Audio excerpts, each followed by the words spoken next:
បាទសួស្តីពុកម៉ែបងប្អូនទាំងអស់គ្នានេះគឺជាសកម្មភាពបាទត្រៀមនឹងថត MV បទថ្មីរបស់លោកសិទ្ធផងដែរបាទហើយពុកម៉ែបងប្អូនបានមើលទស្សនាហើយបទផ្សេងល្បីជាច្រើនរបស់លោកផងដែរក៏មានបទស្នាមសាក់បាទផងដែរហើយនេះក្រុមការងារកំពុងតែតុបតែងខ្លួនបាទតុបតែងខ្លួនហើយក៏មានបងប្រុសបាទបងប្រុសម្នាក់ដែលធ្វើមុខពុកម៉ែបងប្អូនប្រកាសជាស្គាល់គាត់ដែរបាទគាត់ហើយបាទកន្លែងណាក៏មានគាត់ដែរពុកម៉ែបងប្អូន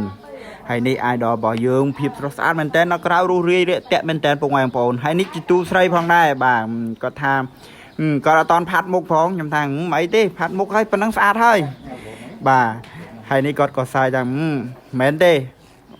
idol នេះញ៉េះញោះគេរហូតឲ្យតែពេលថតញ៉េះញោះគេរហូតគាត់ថាมันបានញ៉េះញោះទេបាទហើយខ្ញុំក៏បន្តថតក្រុមការងារផ្សេងផងដែរពុកម៉ែបងប្អូនហើយនេះបាទ DOP របស់យើងប្រចាំផលិតកម្មថោនហើយគឺមានអ្នកដឹកច្រើនបាទអ្នកដឹកច្រើនថ្ងៃនេះហើយនេះស្រីនុតបាទស្រីនុតតារាសម្ដែងរបស់យើងរស់រាយមែនតើពុកម៉ែបងប្អូនគាត់ធ្វើសក់បដាអីបដាអញ្ចឹងគាត់ធ្វើខ្លួនឯងមាន make up គាត់ធ្វើខ្លួនឯងណាហើយមានអ្នកខ្លះគាត់រាំ TikTok ពុកម៉ែបងប្អូនឃើញខ្ញុំទៅគាត់ក៏ដកទូរស័ព្ទគាត់អៀនគាត់មានអ្នកខ្លះអៀនកាមេរ៉ារត់ចូលក្នុងផ្ទះបដ ហើយនេះខ្ញុំក៏មិនចាក់ឆ្ងាយពីក្រុមការងារយើងដែរពុកម៉ែបងប្អូននេះគឺជាសកម្មភាពដែលត្រៀមនឹងថត MV បទថ្មីផងដែរហើយពុកម៉ែបងប្អូននេះពុកម៉ែបងប្អូនឃើញហើយមានអ្នកខ្លះកំពុងតែធ្វើសក់អ្នកខ្លះត្រៀមខ្លួនផ្សេងបាទក៏មានតារាសម្ដែងច្រើនមែនតើពុកម៉ែបងប្អូនថ្ងៃនេះច្រើនមែនតើចូលប្រហែលជា60នាក់ហើយនេះក្រុមការងារបាទក្រុមការងារខាងភ្លើងពុកម៉ែបងប្អូនដេក័រភ្លើងហើយនេះបាទនេះក៏ក្រុមការងារដេក័រភ្លើងដែរហើយក៏ត្រៀមបាទកាមេរ៉ាគាត់ set up រួចហើយពុកម៉ែបងប្អូនហើយក៏មិនចាក់ឆ្ងាយបាទខ្ញុំសួរគាត់ថាបងបែងប្រហែលជាប្រហែលម៉ោងទៀតបែងធ្វើហើយគាត់ថាអត់ទេតែមួយផ្លែទៀតហើយហី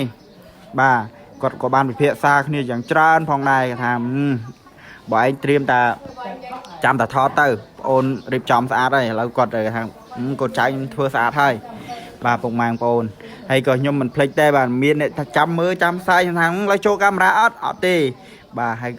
គាត់ពិភាក្សាគ្នាថានេះបងប្រុសបាទបងប្រុសកាមេរ៉ាមែនហៅបងគឿនធារាផងដែរគាត់ធ្វើភ្នែកស្អាតមែនតើពុកម៉ែបងប្អូនគាត់ថាបត់ណាខ្ញុំធានាឲ្យល្បីបើមិនល្បីទេទុកចិត្តលើខ្ញុំគេថាប្លង់ធានាគឺពីស្អាតតែម្ដងហើយនេះបងប្រុសបាទមេបច្ចេកទេសផងដែរ